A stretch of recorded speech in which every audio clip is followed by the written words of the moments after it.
Nestled deep within the serene woodlands of Scotland stands a Gothic crypt, an architectural gem from the mid-1800s. Originally built as a private chapel for an affluent family, this small yet intricately designed structure also houses the family's final resting place in a subterranean vault. Constructed from local sandstone, the crypt's exterior is characterized by its steeply pitched roof and supported by stepped buttresses, typical of Gothic architecture. The entrance is marked by heavy, studded wooden doors adorned with detailed metalwork, including decorative scrolls and fleur-de-lis patterns.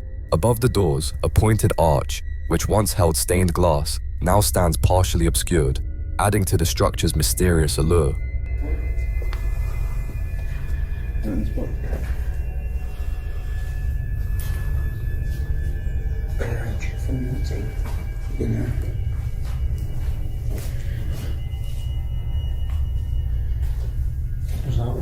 Inside, the chapel is simple but striking, with a vaulted ceiling and tall arched windows, one of which is partially boarded. Vines now creep through the structure, symbolizing nature's gradual reclaiming of this once sacred space. A path leads down to the crypt below, where 7 coffins are stored, alongside a bricked-up shelf likely holding another family member's remains.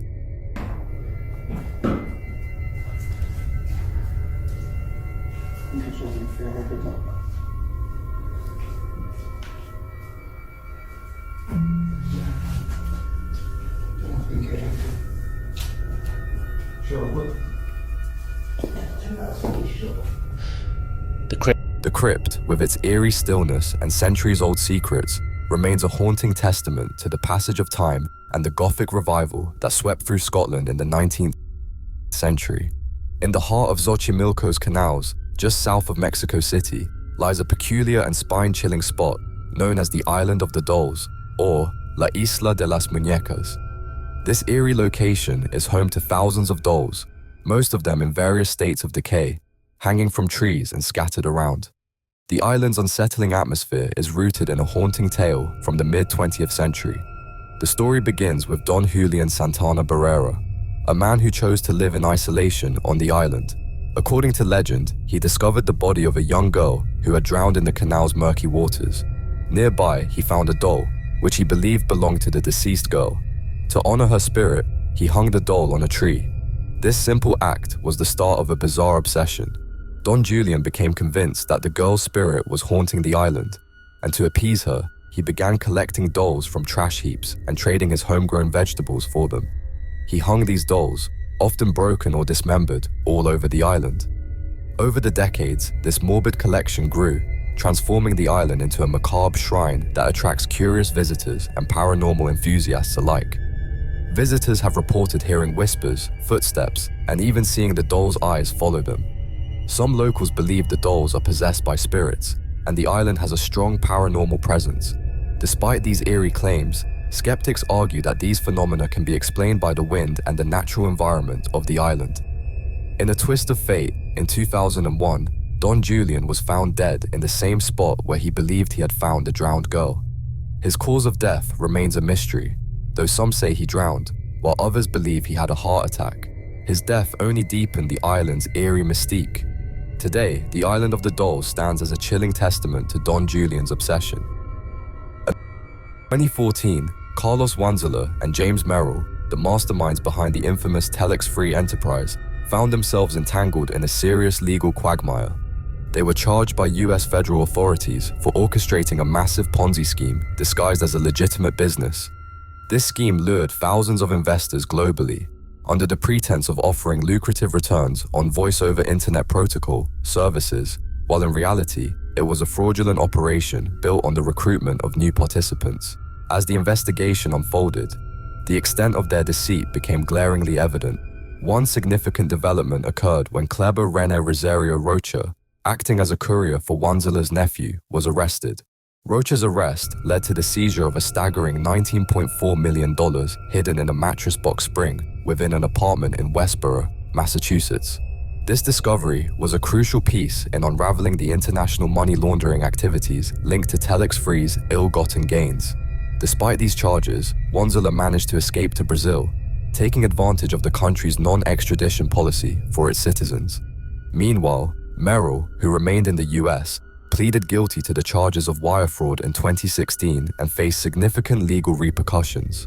Rocha, on the other hand, was convicted and sentenced to 33 months in prison for his role in laundering the vast sums of money linked to the fraudulent operation. This case highlighted not only the extensive reach of TelexFree's fraudulent activities, but also the complexities of international financial crimes.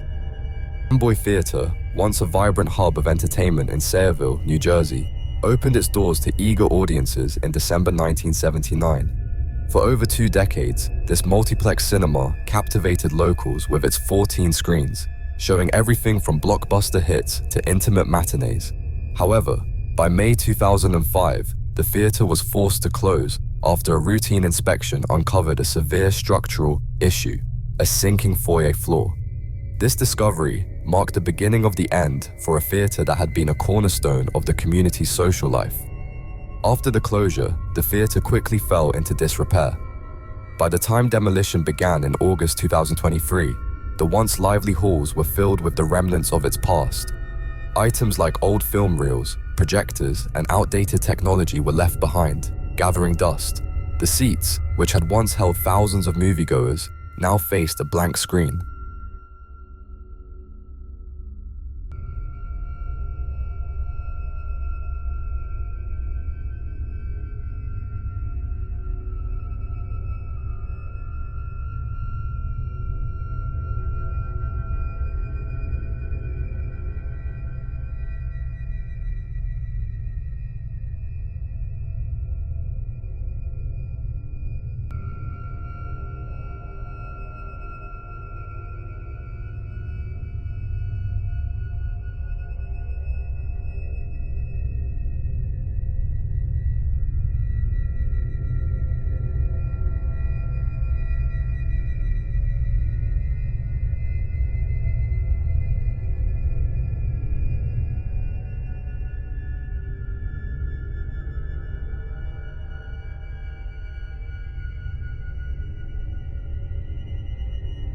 The demolition of the Amboy Theater is not just the end of a building, but the closing of a chapter for the local community. Although the physical structure will soon be gone, the memories of the laughter, tears, and collective experiences shared within its walls will linger for those who cherish their time there. As new developments rise in its place, the Amboy Theater will be remembered as a relic of a bygone era, when a trip to the movies was more than just entertainment, it was a communal experience. The Western Village theme park in Japan is a haunting remnant of the past, reflecting the ambitious dream of Kenichi Ominami, who transformed his family's modest ranch into a fully fledged Wild West-themed amusement park in 1975. Drawing inspiration from American Western films and the 1973 movie Westworld, the park featured an array of attractions, including animatronic cowboys modeled after famous Western actors, a scaled-down replica of Mount Rushmore, and even a separate area dubbed Mexicoland, across a stream named the Rio Grande. Throughout the 1980s and 1990s, the park thrived, attracting nearly 1 million visitors annually at its peak. However, competition from larger theme parks like Tokyo Disney Sea and Universal Studios Japan led to a sharp decline in visitors. By 2007, financial troubles forced the park to close its doors, initially under the pretense of temporary maintenance. Sadly, it never reopened, and the park has since fallen into decay, overtaken by nature with vines and plants creeping over its once lively attractions. Create a replica of just the Wild West. Right here's what they would have a live show. Check it out, there's a sheriff's office. Dude, they have a real jail in here. It's a little bit dark. Oh! Whoa. Dude, that is so freaky. He is just chilling there. Let's zoom up in on him. Damn, he really does look real. Got some books on the shelves. It's amazing. Oh, this is so awesome. Look at, we got the gold bars in there. Hello there, I got some gold bars for you. I love this. Billy the Kid. He was one of the most famous outlaws in the world. Everybody seems to know about him. What the heck is going on here? This guy just ripped out his teeth and there's literally blood on him.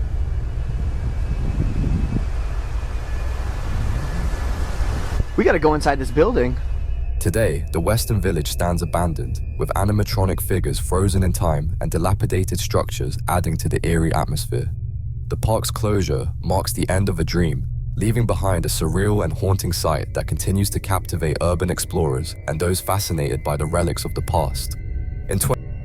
During a demolition project in London in 1960, workers stumbled upon a remarkable discovery in the basement of a long-abandoned mansion that once belonged to Thomas Theodore Merlin.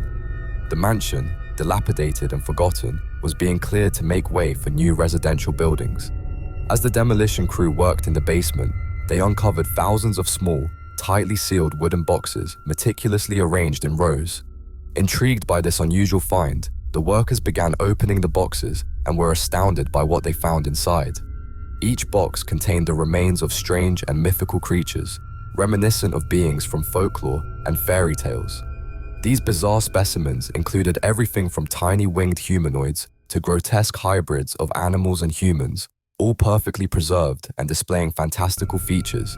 The discovery of these peculiar remains, which seemed to defy scientific explanation, left the demolition team and the public in awe.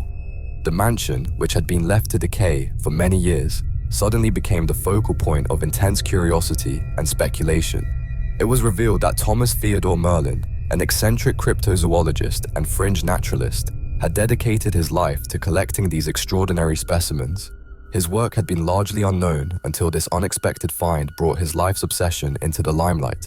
This sensational discovery drew significant interest from the public and experts alike, becoming one of the most captivating aspects of the demolition project.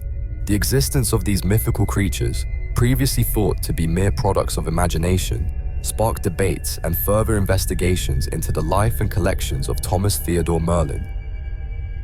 In the secluded heart of Nevada, the Horton Mine, established by William Horton in 1864, stands as a relic of both industrial ambition and eerie tales.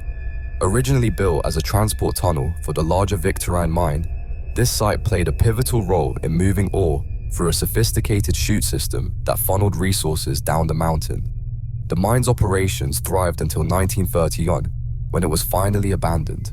Over the years, the Horton Mine has garnered a reputation far beyond its mining legacy. Its dark tunnels are now infamous for paranormal phenomena.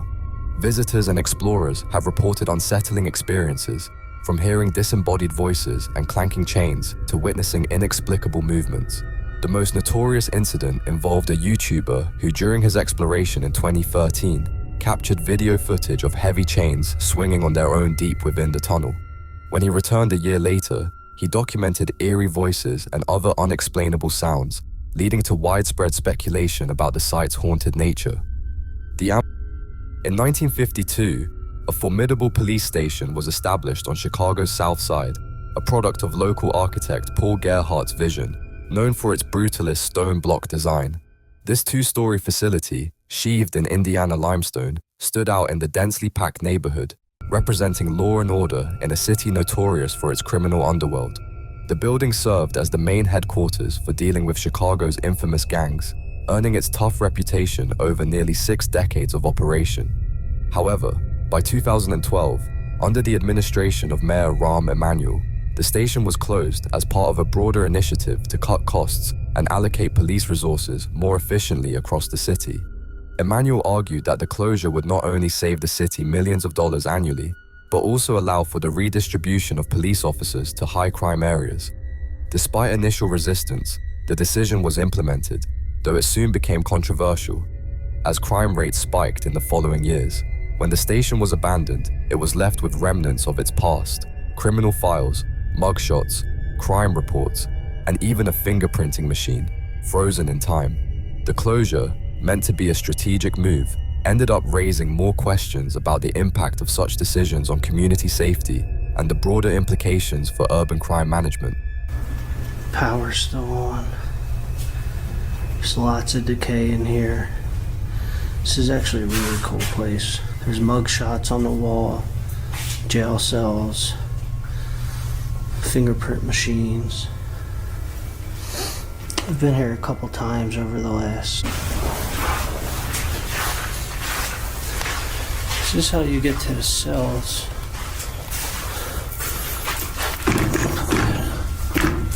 Door's locked. And then so is this one.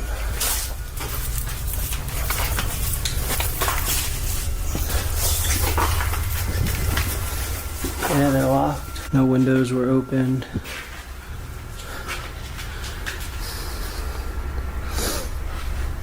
But now this place, people have been exploring it for a good 6 years, so it gets opened and closed quite a bit now. One of these cells. In 2019, a once reliable funeral home that had served a tight-knit rural community for over 5 decades came crashing down in disgrace. The state intervened and permanently shuttered the facility after uncovering a series of unethical and dubious business practices by the owner. The local residents, who had long trusted the establishment, were left stunned by the revelations of greed and mismanagement that had led to its downfall. When urban explorers later ventured into the abandoned premises, they encountered remnants of its past operations that painted a haunting picture. Inside, they discovered caskets still lingering in the dark, a cabinet filled with decades worth of death records, and even an intact embalming room, an eerie snapshot of what was once a bustling funeral service. The most disturbing discovery, however, was the apparent bloodstains found inside some of the caskets. These stains might have been the result of leaking embalming fluid, but they nevertheless highlighted the unsettling conditions under which the funeral home had operated. Old fax machine, printer. It's a nice casket, it could be cleaned up. But that's just wrong. Grave marker. More storage. There's like an urn over there. Or a vault, rather. Burial vault. Probably an urn too. Oh yeah, there is. And then this is like another chapel area. Look at this one. Holy shit. Look at the amount of bird's nest up there. But even more wild is all that bodily fluid and blood in that casket. Which is wild because if they're embalmed, they shouldn't have blood. So, might be a little shady business practices going on here. Too close up with this blood action. That bloody pillow. That's gnarly. It's also wrong as hell. And I thought that was bad. The investigation by the state board revealed that the owner had been diverting funds intended for funeral expenses into his own pockets. The financial malfeasance left him unable to repay the stolen money, resulting in heavy fines and the revocation of his license. Ultimately, the funeral home's closure was a stark example of how greed and poor management can devastate even the most established local businesses, leaving a once vital community service in ruins. In the heart of a serene, tree-lined estate in Italy, the eerie remnants of an abandoned psychiatric hospital linger, veiling a grim history. This neoclassical facility, constructed in 1876, boasted an elegant semicircular design, with the brickwork forming a smooth, curved exterior. However, beyond the facade of peace and tranquility, the reality was far from serene. The asylum, known as Manicomio di Voghera, became notorious for the horrifying treatment of its patients.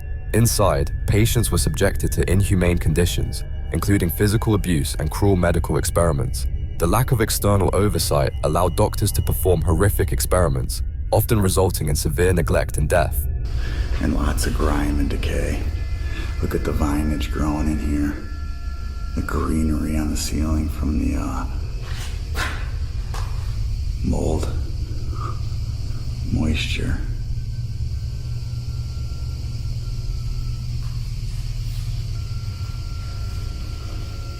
Look at that spider right there. Going toward the wheelchair. Initially, the hospital was divided into male and female sections, but this separation was removed in the latter half of the 20th century, leading to the formation of relationships among patients. The rotunda, a circular area of cells, housed the most aggressive patients, with beds bolted to the ground and no corners to prevent harm. The institution aimed to be self-sufficient, with its own chapels, workshops, and farms, reflecting a belief in segregation and the therapeutic value of labor and prayer. So here's an old hair salon.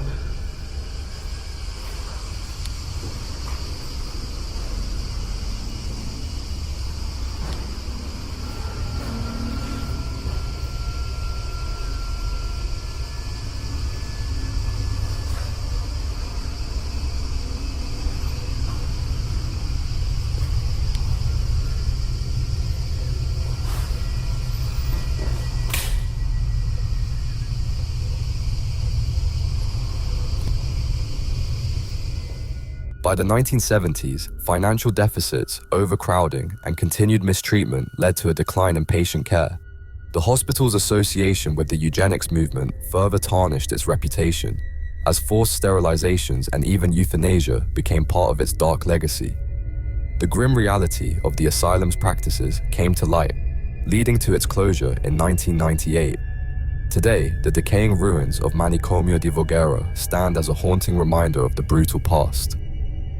Amid the historic streets of New Orleans, the once vital charity hospital, a beacon of healthcare since its founding in 1736, now stands at the cusp of a remarkable transformation. After Hurricane Katrina's devastating impact in 2005 left the hospital unusable, its corridors, which had once bustled with patients and medical staff, fell silent. For years, the imposing structure remained dormant, a decaying symbol of the city's loss and the slow process of rebuilding. Fast forward to today, and a new chapter is being written for Charity Hospital. Tulane University, partnering with developers, has embarked on a $600 million project to breathe new life into the iconic building. This ambitious redevelopment plan is set to turn the historic site into a cutting-edge center for education, research, and community engagement. By 2027, Charity Hospital will house facilities for Tulane's School of Public Health, research labs, and various academic spaces, marking a significant shift from its original role as a healthcare provider to a multifaceted hub for innovation. But this is more than just a restoration project. The redevelopment will include mixed-use spaces, apartments, retail outlets, and even a museum, ensuring that the building serves not only as a monument to the past, but also as a vibrant part of New Orleans' future. This initiative is expected to spur further development in the downtown area, contributing to the city's ongoing revival. In the heart of Humboldt Park, Chicago, the Pioneer Trust and Savings Bank stands as a relic of the city's architectural past. Erected in 1926, this grand structure was designed by Carl M. Wittstam in the classical revival style, a testament to the prosperity of the era. Once a symbol of stability for the neighborhood, the bank now sits abandoned, its once majestic marble columns and intricately carved facades echoing the silence of a bygone era. The bank weathered the Great Depression and served as a crucial financial hub for the community, reflecting the diverse immigrant population that settled in Humboldt Park during the early 20th century. By the 1990s, the bank was acquired by Banco Popular, catering to the area's growing Latino population. However, in 2008, Banco Popular relocated, leaving the building vacant. Since then, the Pioneer Bank has fallen into disrepair, its halls empty, its vaults flooded, and its once grand interior marred by vandalism and decay. Despite its decline, the building's historical significance was recognized when it was designated a Chicago landmark in 2012. More recently, a $53.9 million redevelopment project, led by a Latino development team under Mayor Lori Lightfoot's Invest Southwest initiative, aims to breathe new life into the site. The project plans to transform the building into a community hub, featuring a cultural center, affordable housing, and offices, ensuring that this iconic structure continues to serve the Humboldt Park community for years to come. In the heart of the once bustling Soviet city of Pripyat, the Palace of Culture, Energetic, was a central hub of activity and community life. This grand building, constructed in the early 1970s, was designed to serve as a cultural and recreational center for the workers of the Chernobyl nuclear power plant and their families. Named Energetic as a nod to both energy and the power plant workers, the palace housed a cinema, theater, library, gym, swimming pool, and even a shooting range in the basement. However, the vibrant life in Pripyat came to an abrupt halt on April 26, 1986, when Reactor 4 of the Chernobyl nuclear power plant exploded. The city, which had been home to nearly 50,000 people, was evacuated within 36 hours. In the days that followed, the Palace of Culture was repurposed by the liquidators, the workers tasked with managing the aftermath of the disaster, as a base of operations. Today, Pripyat stands as a ghost town, frozen in time, with the decaying Palace of Culture serving as a haunting reminder of the past. Nature has begun to reclaim the city, with trees growing through the building's floors and wildlife roaming freely. Despite the desolation, the site has become a poignant symbol of both the human cost of technological failure and the resilience of nature.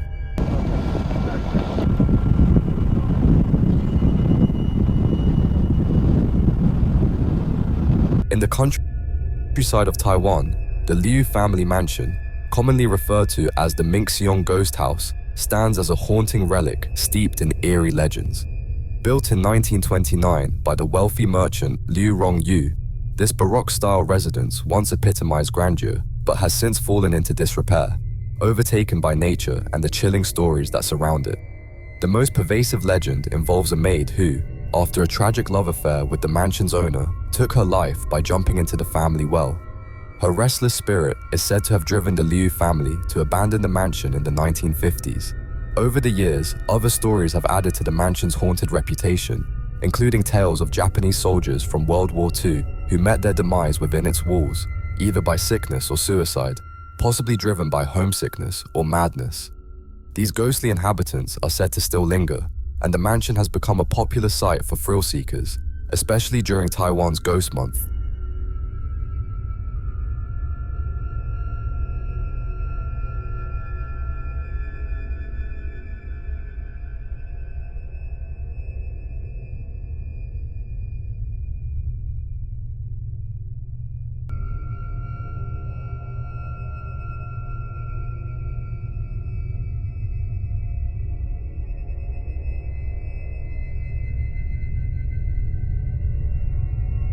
The mansion is now enveloped by an unruly forest, a rare and vibrant grove reclaiming the land.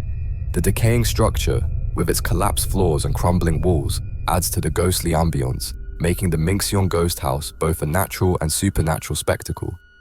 Despite plans to restore the building, the Liu family has refused, preferring to let it remain as it is, a haunting reminder of the past. Today, it continues to captivate the imaginations of those who dare to visit, drawn by its eerie atmosphere and the tragic stories woven into its history. Nestled